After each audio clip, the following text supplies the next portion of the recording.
So now we're going to introduce our speakers tonight. Vamos a presentar quienes van a hablar esta noche. CALVIN REID is Senior News Editor at Publishers Weekly. He was instrumental in encouraging Publishers Weekly to begin regularly reviewing book format comics in the late 1980s, in addition to launching regular news coverage of graphic novel publishing at Publishers Weekly in the early 1990s, making PW instrumental in the rapid growth of the graphic novel category in the general book trade. In 2006, at the annual Will Eisner Comic Industry Awards, CALVIN was awarded the Bob Clampett Humanitarian Award by the San Diego Comic-Con International for his longtime efforts in graphic novel publishing.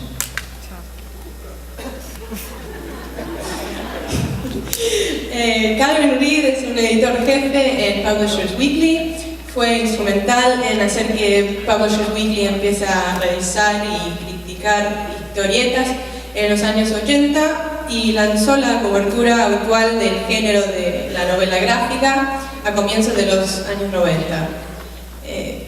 En 2006, Reid recibió el premio humanitario Bob Clampett, otorgado por el San Diego Comic Con International por su trabajo en el ámbito de la publicación de las novelas gráficas. I'm sure he knows he needs some introduction. However, we're going to anyway. Junot Diaz was born in Santo Domingo, Dominican Republic, and is the author of Drown and the Brief Wondrous Life of Oscar Wilde, which won the John Sargent First Novel Prize, the National Book Critics Circle Award, the Anisfield Wolf Book Award, the Dayton Literary Peace Prize, and the 2008 Pulitzer Prize. His most recent book, which we're celebrating the deluxe edition release of tonight, illustrated by Jaime Hernandez, is This Is How You Lose Her. His fiction has also appeared in The New Yorker, African Voices,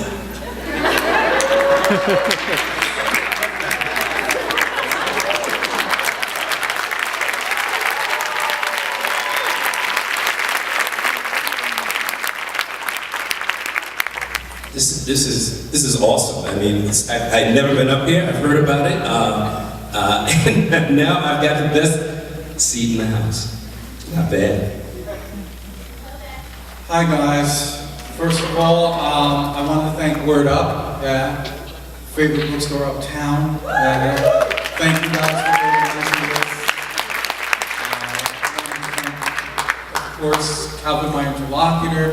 I wanted to thank United Palace for hosting us, all the folks who made this possible this evening, and of course, finally for everyone who made time. It is Friday night. I don't know what the fuck y'all doing here.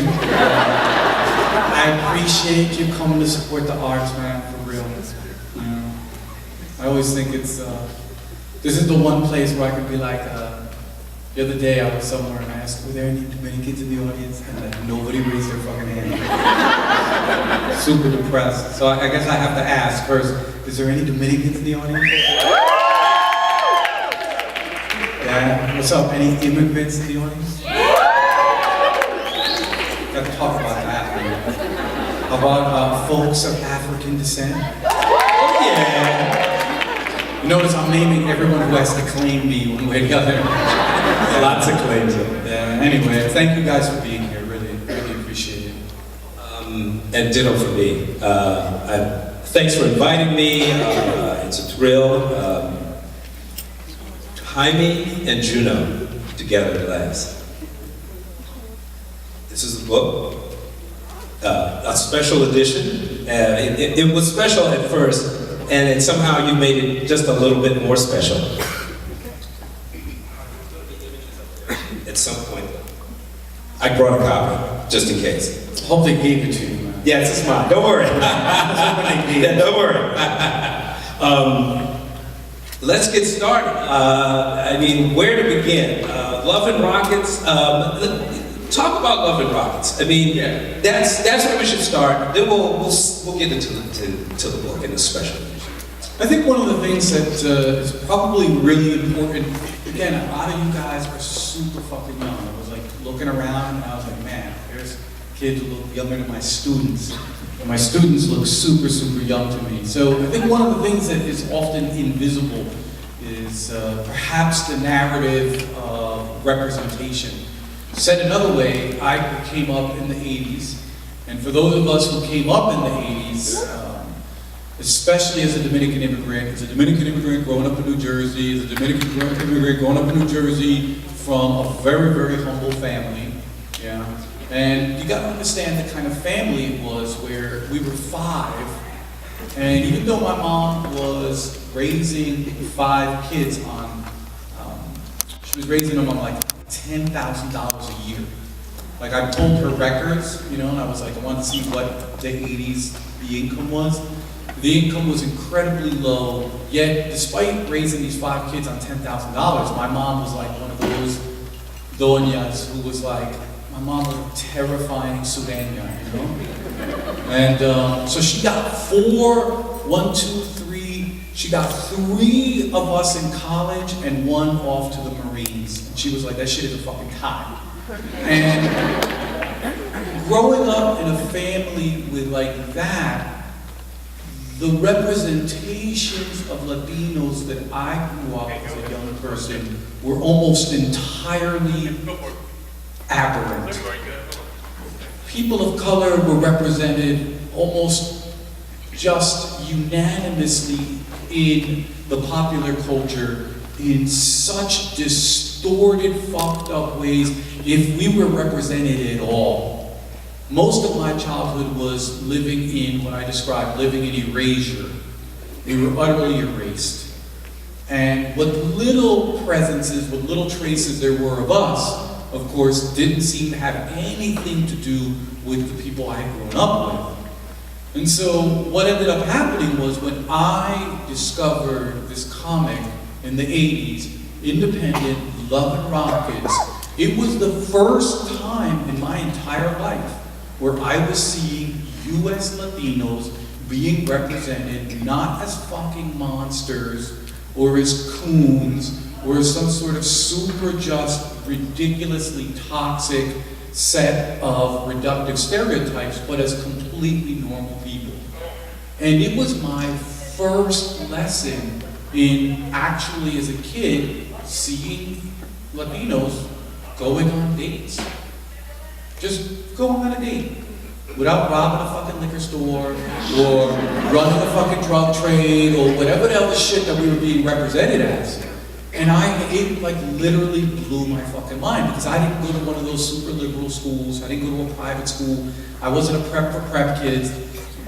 We didn't have, I didn't grow up with any teachers passing me material. The only thing I had when I was in high school, I read one book in my high school by a writer of color, and that was the autobiography of Malcolm X. And so therefore, when I got to Love and Rockets, and I saw these 2 brilliant, brilliant comic book artists who were approaching the Latino and, I mean, Palomar never gets sort of stated as being Mexico, but both the diasporic and the home cultures and representing it so well, it had this profound foundational impact. I mean, I gotta tell you, as an artist, I cut my teeth on these books. I still think the tools that I pulled out of that work are the ones I'm still using. For my own, I mean, I feel the same way. This comic, in fact, you know, I grew up in the 1960s. I'm 61 now, and there it is. Let's get it all out in front. Let's get it out in front now and over with. 45, I look worse than you now. But you know, I grew up as a comics fan. There was nothing like Love and Rockets. Now, I also kind of grew up where there was no contact with it. I grew up in Washington, D.C. It was like 99% black when I grew up there. There was no, so even the world that I saw in Love and Rockets really wasn't the world that I grew up in, but I connected with the cultural transactions that were going on. Both the characters and the cultural life and the street life, because there's rough life in Love and Rockets also. And in some ways I can connect with that, but it was really a world that I never knew anything about. So that's what drew me into it. But in particular, the characters. I mean, maybe we can talk a little bit about the characters. I mean, really both of them, Gilbert and Jaime. I mean, you did this book with Jaime Hernandez, but really these two guys, they changed American comics, but in a broader way, really they kind of showed where the country and where literature could go. Yeah, no question. I mean, you know, and it's one of these strange damn things. Like, guys, it's hard to capture what it means if you have no models in your imaginary of your community. If your vocabulary of your imaginary is completely alien.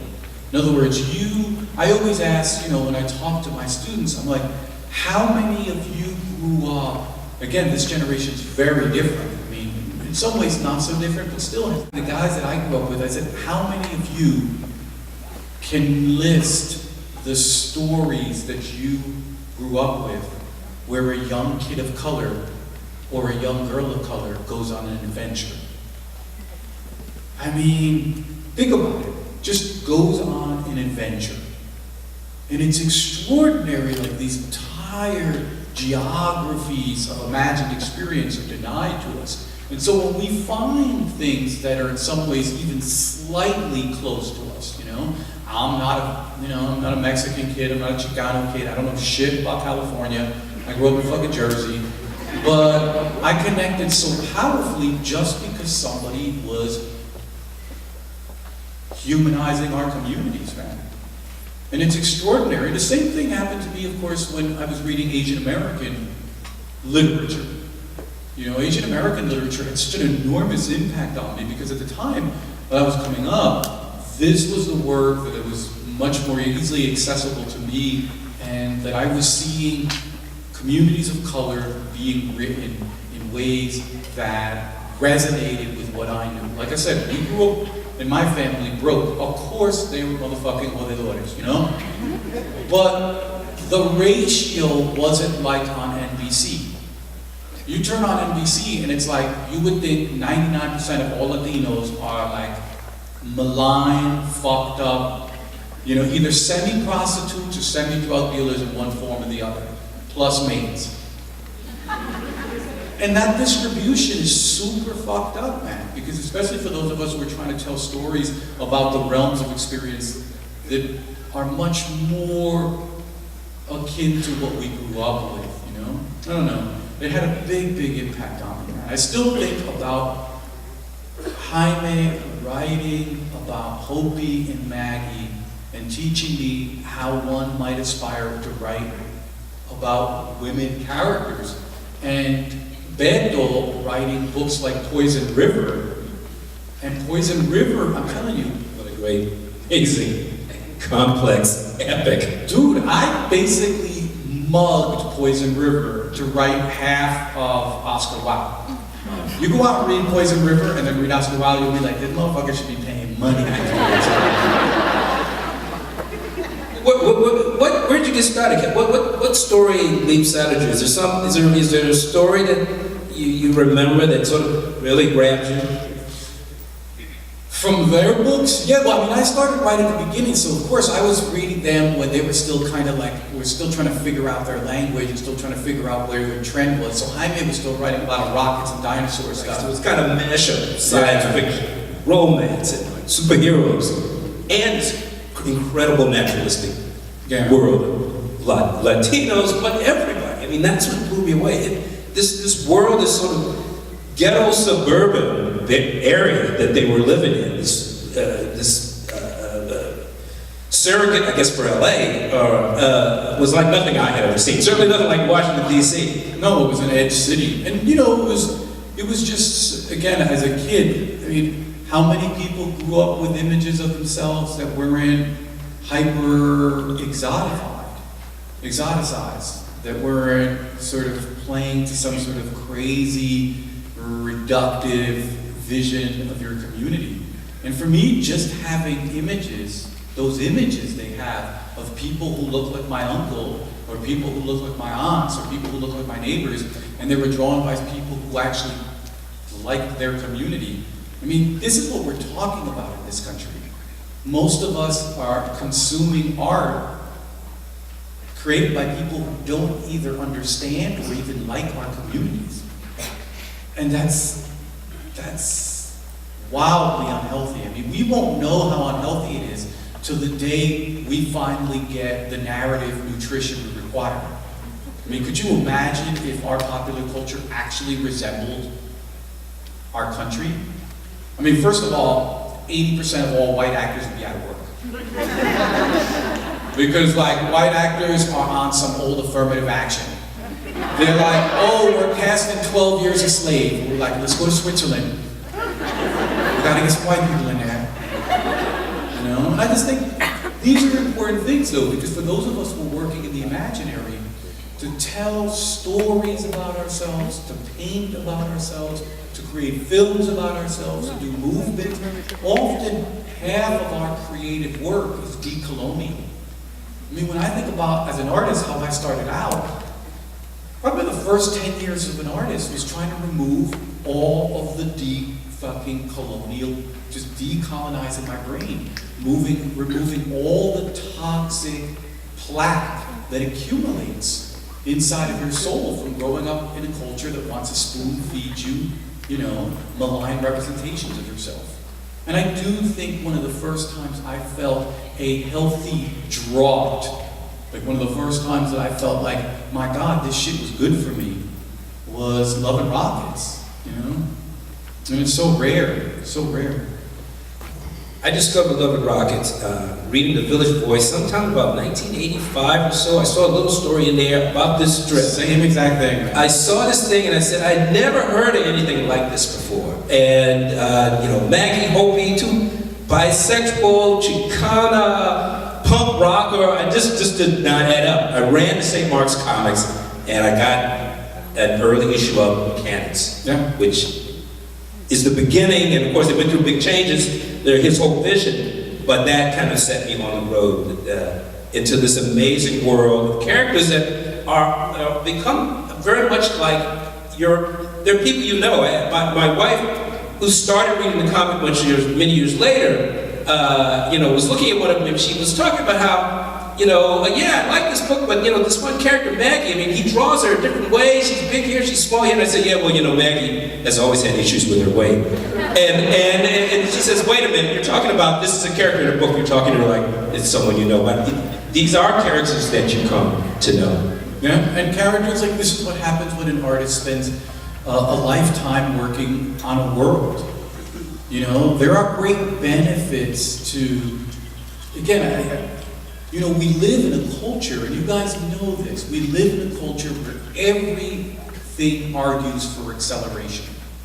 We live in a culture where it tells you that if you ain't X already, you're a failure. Where if you ain't graduated from school, you're whack. If you don't already know by the time you're 7 what you want to do, you're a fuck up. If you're an artist and you haven't had your first big show, oh, if you're a dancer and you haven't choreographed a 12-part fucking operatic odyssey. But the reality is that real art is produced in the slow zone. It's produced in the place where you have to listen to those human echoes of yourself. And part of the reason Love and Rockets speaks so powerfully and this question about the dynamicism of the characters, the way the characters change, is because these are artists that completely deny this trend in our culture, that everything has to be fast, everything has to be sort of spectacular, and they're moving at a totally different rhythm than the rest of the culture. They're moving at a human rhythm, and therefore what they produce, I think, speaks intimately and uniquely to human beings. Where most of us, when we're on the fast zone, when we're in the machine rhythm, what we tend to produce is shit that doesn't perhaps make people feel more human. It titillates, and it might attract a couple of clicks, but I'm not sure it leaves much behind. And yet, people like us were haunted by a comic we picked up in 1985. And I think this happens when you decide you decide to be a human, man, and create art for humans. On your point of the the result of time and human interaction. That's not that unusual in fiction. In comics, and in the way that these two guys handle it was very different. These are dynamic characters, as you said. They have aged as we have. They have gone through changes. They have kind of fought with each other and withdrawn from each other and returned to each other, as have their friends. And that's one of the other great, wonderful things about this script, as you see lives that act out themselves pretty much as the ones you see around you all the time. Especially because so many of us belong to communities. You know, again, this is one of the areas where, as an artist, I had to kind of, you kind of have to innovate. You've got to figure out, how do you render community? Because many of us, we don't live in the universe of protagonismo, where it's just like, you're a fucking James Bond, you got no fucking family or friends, and you're just fucking amazing. Well, most of us are saddled with a ton of fucking relatives and a ton of fucking neighbors and fucking exes who never fucking disappear. And we're all, like, we live in communities, man. And as an artist, trying to figure out how best to render communities, again, this is a culture that loves individual heroics. It's not a culture that likes to narrativize community. And so when you're trying to go against the grain, you have to look for innovations everywhere you can. And for me, this was a great source of innovation in this area. You know, film can render community just by a shot. I show a picture of a bunch of you hanging out, big community. Writing community in fiction, that shit is fucking tough. Poetry, da duro, man. You know, da durísimo. So tell me, is Hoppers New Jersey? Nah, but again, for those people who grew up in Jersey, Is there a connection? Now that isn't the same. It's obviously understood, but no, because there are so many things that I see in the Locust series that I feel like I can connect with in your fiction, and especially in these stories. Well, what happens when you don't live in the city? So the Oxnard, which is where a lot of Love and Rockets is set, it's not LA. The characters, all their dreams are wrapped up in LA.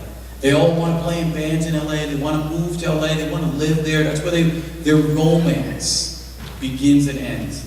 And for those of us who grew up in Jersey, if you were like me, come on guys, man, I grew up in the 80s, and I did not know that New York City was going to change the way it changed. My dream growing up was I couldn't wait to get away from all the assholes who just wanted to talk about money, who were going to turn around and just go get married and push double wide strollers, and who were going to fucking buy property and be fucking lames.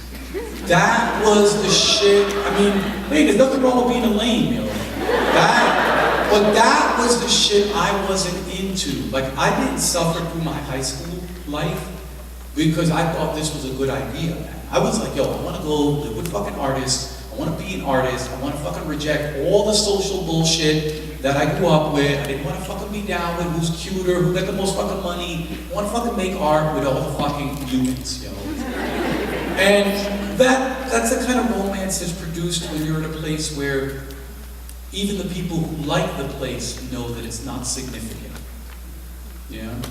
They know that this is not important to the larger world. This is just your neighborhood.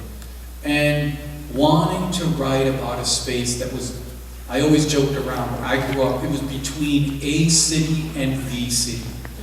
It was just really marginal that way. And yet, I gotta tell you guys, writing about people who are not at the center of history tends to be writing about almost everybody. If there's no better metaphor for who most of us are, is people who are not going to be at the center of history. I guess a lot of us, we grow up wanting to be winners. We grow up that we want to be the one holding the trophy. But my heart, I never wanted to write about those people. And I never was interested in that. If there was like a group called the Winners, I was like, I always knew genetically my tribe. I was like, if this is the Dominican Republic in 1937, you know, some of us win and some of us lose in real dramatic ways. Like, it was always my sympathies and emotions were on the losers. And writing about a place that nobody cares about, writing about a place where, for example, if you're just like, I'm from fucking Brooklyn, that shit is cute right off the bat, right? No, motherfuckers are always like they own whole city blocks, like repping Brooklyn, they're like, I'm that motherfucker from that place where nobody cares. You can't even rep Jersey, you're like rep Jersey, people like, I don't give a fuck.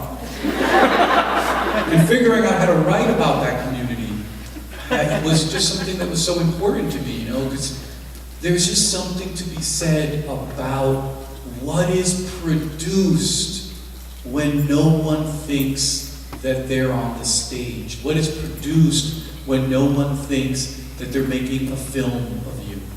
When I moved to New York City, I was, for the first few years in like 92, 93, when I moved here, I had a sense everybody in New York was acting out, auditioning for their biopic. They're like, I know in 2 years they're gonna be writing about me. But most motherfuckers in Jersey, we thought the camera was off, you know? So it was a different world, but again, the world I keep returning to, you know? The world I find myself drawn to endlessly. But let's talk about this project. How did it happen? How did it get going? When did you first meet them? I wish I could say something like, some incredibly romantic. I have never met fucking Jaime and Beto Hernandez. Oh man! Yeah, never. I met him. I know you have. But I never meet anybody, yo. I swear to God, I was in the same block as fucking Obama, and for some reason, I went to get a water when he came by. And it was like, it's my fucking luck. No, for real, I came out and I couldn't get out. They locked the doors. And my boys out there, like, getting pictures and shit, you know? But it was just one of those things that, I have to tell you, I wish it was like, I could say it was some fucking super artistic mastermind project, but it just came about. Somebody said, hey, it would be nice to have a book that was illustrated. Well, what do you think we could illustrate it? And they were like, oh, this dude. And they called me up. Listen, they called me up after they already had the fucking idea. They're like, what do you think about this book? I was like, I mean, if anybody wants to do anything with your work and they're a better artist than you, you're always like, yes, man. Unless you got serious control issues. But for me, I was just really super happy about it. And again, I had almost no contact with Jaime. I was, again, I was just super in awe, so I had nothing to say to him at all. I didn't give him like extensive notes. I know some of you out there, you fucking working with Rembrandt, and you'd be like, here's some notes, bitch. Me, I was just convinced this shit was gonna fucking fall apart. And I put my, si yo me metí mi mano, I was gonna just go. So I didn't say anything, man. I didn't say anything. You want to talk about some of the drawings? I mean, did you connect with them in any particular way? Well, I mean, did he talk with you? Was there any communication at all? No, it was some old fucking weird art shit. It's like put together and it was there. No, the art came and I said, yeah. I just wish more people were like, look like of African descent a little more. But it happens, you know. The next go around we'll have to do this. I mean, look, the thing is, and this is something that was really interesting for me about any kind of collaboration, I usually work too slow to be in a collaborative space. If you're incredibly productive and you work really fast, there's always great opportunities for you to collaborate with people. So it was the first time that I ever had a chance to collaborate with anyone. It wasn't much of collaboration from my side of it, because I just kind of like sat there and just waited for it to be done. But what's fascinating is, as an artist, no, but as a writer, what's really, really amazing is even as a fiction writer, you leave so much unimagined. You can produce a novel and 95% of the images are being actually created by your reader. You're not even doing the work. You're not like describing the neighborhood. Most of the time there'll be even major characters whose faces are never described.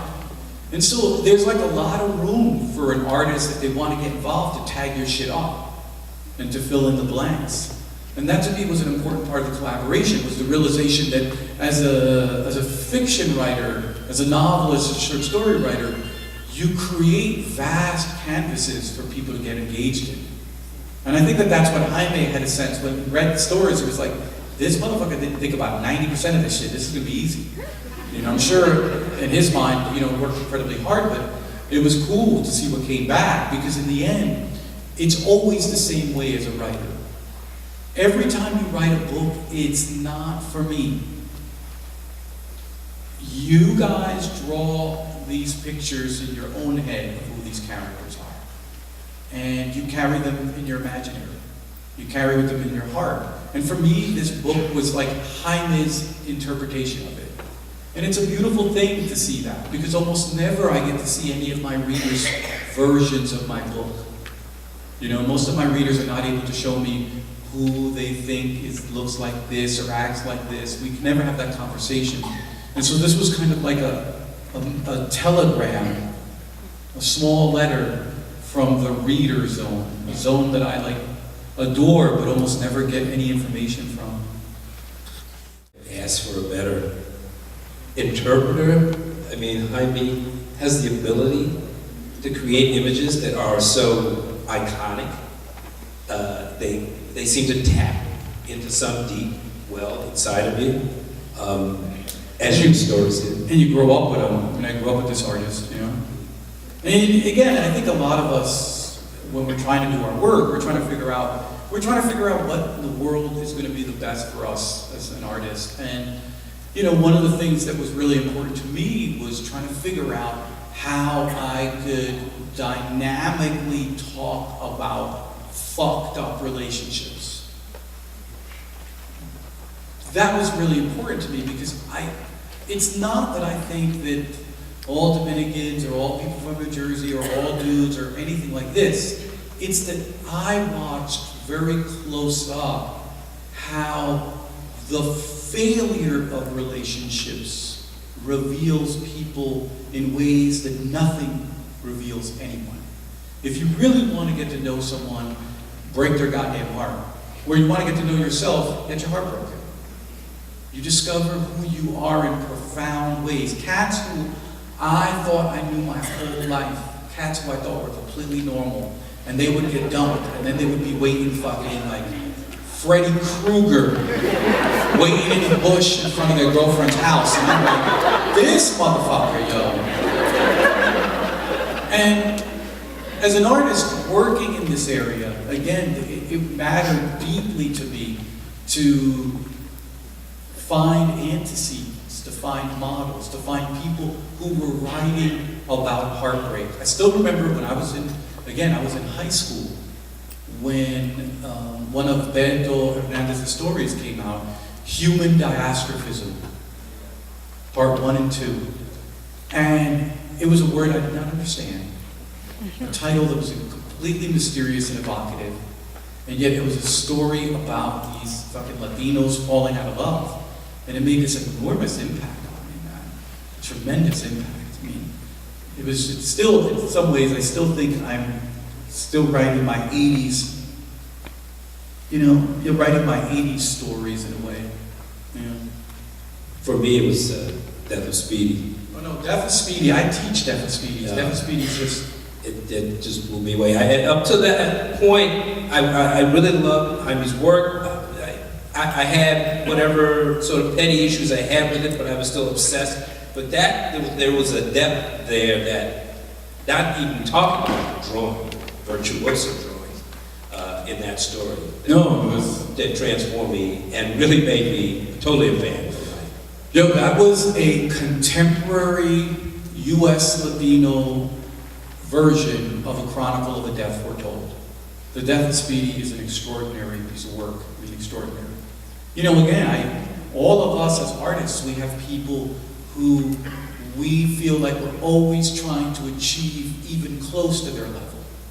And for me, I mean, of course, I have like, at a literary level, there's so many models I have. People who I wish I could write anywhere near as close as them. I wish I could like iron their fucking shoelaces, you know? It's like Toni Morrison, Sandra Cisneros, you know, Chamazou, and all these kind of people, you know? And then, of course, the brothers Hernandez stand there towering over me in many ways. which isn't bad. I think there's nothing nicer than to know that when I get started, to know that I'm already in second place, probably more like sixth place. I think as an artist, it's a relief not to imagine yourself at the top of your game. I think it's a relief not to be thinking that you're fucking God's gift to anything. I mean, it spares you so much work. It spares you so much anguish. People who want to be number one, I'm always like, man, what a fucking pay cut. I'm like, I'll settle for number 11. For real, I'm not saying that. I really believe it. Man.